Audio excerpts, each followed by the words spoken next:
Hi there, it's Natasha and thank you so much for joining me today. We are going to create a card today that did not go to plan. I have started off with a 110-pound Nina Solar White card base and I have a piece of masking paper here. This one happens to be from Simon Says Stamp, but you can use anything that you have in your stash. I'm going to need to die cut that smaller square twice, so run it through twice. And the middle square is obviously slightly bigger. Remember, this is the masking paper. This is not my cardstock that I'm going to be doing it on because I'm basically creating a mask that I will ink and stamp through. I must admit, this card did not go to plan at all, and I've actually had this video clip sitting here for quite a while because I definitely wasn't going to post it. Things didn't go to plan, and I didn't really like how the card turned out. But I am posting this card because I just wanted to show you know, that even though you may not be your favorite card, there's always kind of a way to fix it and salvage and make it into something so we're not wasting our supplies, because often we spend lots of precious money, good money, on these beautiful crafting supplies that we have, and so I just try and make the most of whatever project I'm working on.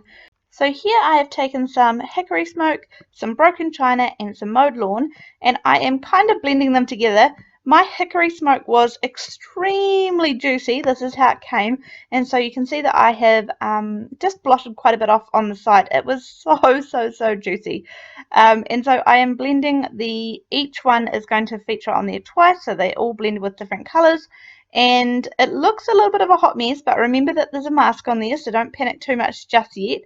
I am drying it off because these stay wet for a little bit longer. And then I have this Tools stamp set here, which I will try and link down below if I can still find it.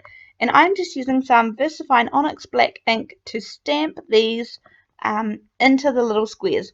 Now I can see the squares really well in person, but I know that it's slightly harder to see on screen.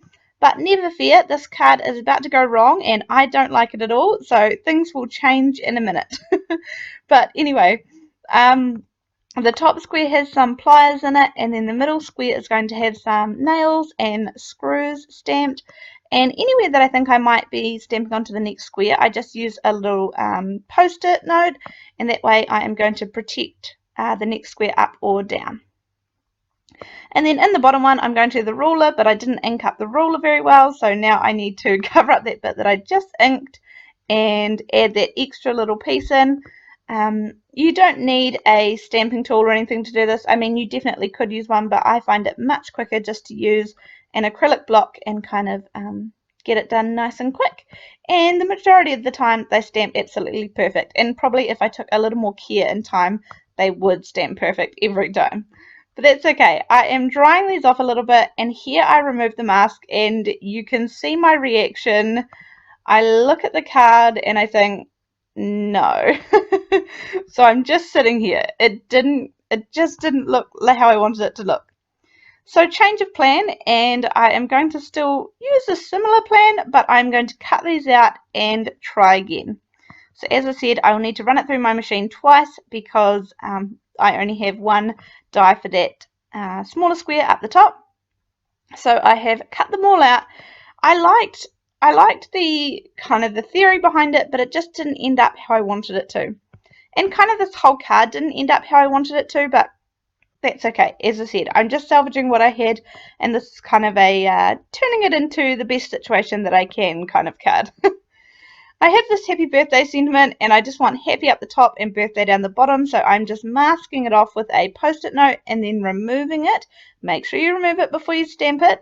And then doing the exact same thing with the birthday part of it and stamping the birthday down the bottom. So I have just temporarily adhered those squares on for now,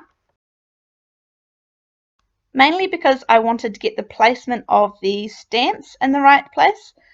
So I've taken them off here, and I'm going to do this little trick that I do often. This is some strips of the same masking paper that I used before, and I'm just going to ink up the edge to create a border. Now you could definitely just use another sheet of paper and create a matting layer, but this is something that I've been doing more and more often because it creates a much less bulkier card. And this way I am able to use exact same colours that I used for blending my little squares. You could also just use one colour to do the border. I don't really know what made me do the 3 colours. Yeah, I was just trying to coordinate the whole card probably. I have no idea what I was thinking. But anyway, done and dusted, and now I have a nice fine little border around that card, and it just kind of helps it stand out a little bit. I am using some of Alina's foam tape to pop these up, and I'm just cutting it and making sure that there is plenty behind it because I like popped up features to have plenty of support. I'm going to put the top and bottom ones on and add some Nuvo drops in the blue transparent colour, and that is this card for today. I hope that, I don't know if you learnt anything, maybe you learnt what not to do in this card, but I hope you enjoyed the video nonetheless. Thank you so much for watching, and I will see you in the next one where hopefully things go a little more to plan. See ya, bye!